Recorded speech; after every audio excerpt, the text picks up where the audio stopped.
일본은 한국과 중국보다 키가 작다는 기사가 올라와서 요약 내용 및 반응 알아보겠습니다. 전 세계 키 분포의 전체적인 그림을 보면 북쪽 지방일수록 키가 크고 남쪽 지방일수록 키가 작다는 내용과 영양 상태에 따라 일본은 정체인 반면 한국, 중국은 성장하고 있다는 내용입니다.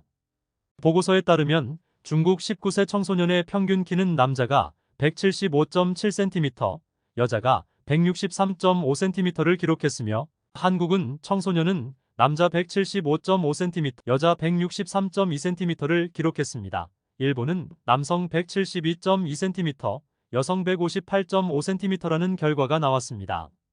일본 네티즌 반응입니다. 일본의 연간 우유 섭취량은 유럽과 미국의 절반 수준입니다. 붉은 고기의 섭취량도 절반으로 줄었습니다. 몸이 튼튼한 어른이라면 두부에서 단백질을 섭취할 수 있지만 음식 섭취가 제한된 어린이나 성장기 어린이는 학교 밖에서 매일 우유 한 잔을 먹고 붉은 고기나 닭고기는 많이 먹어야 합니다.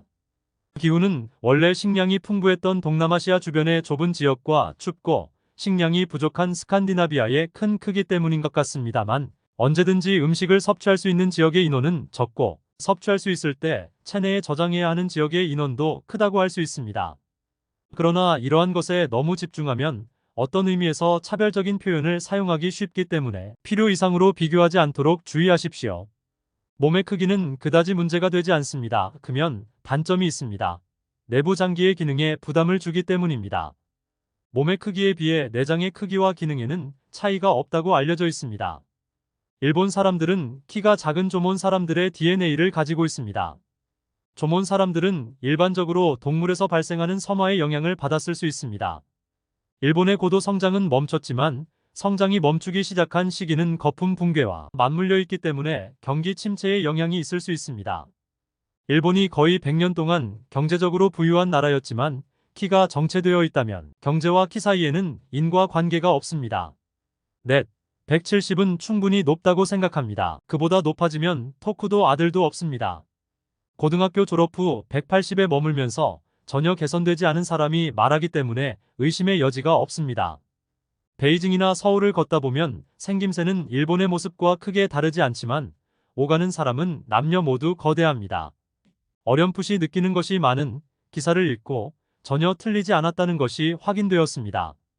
한류 액션을 볼 때 자주 느껴지는 저기 배우들의 움직임이 날카로워진 것은 일본과 한국의 신체적 차이 때문일지도 모른다.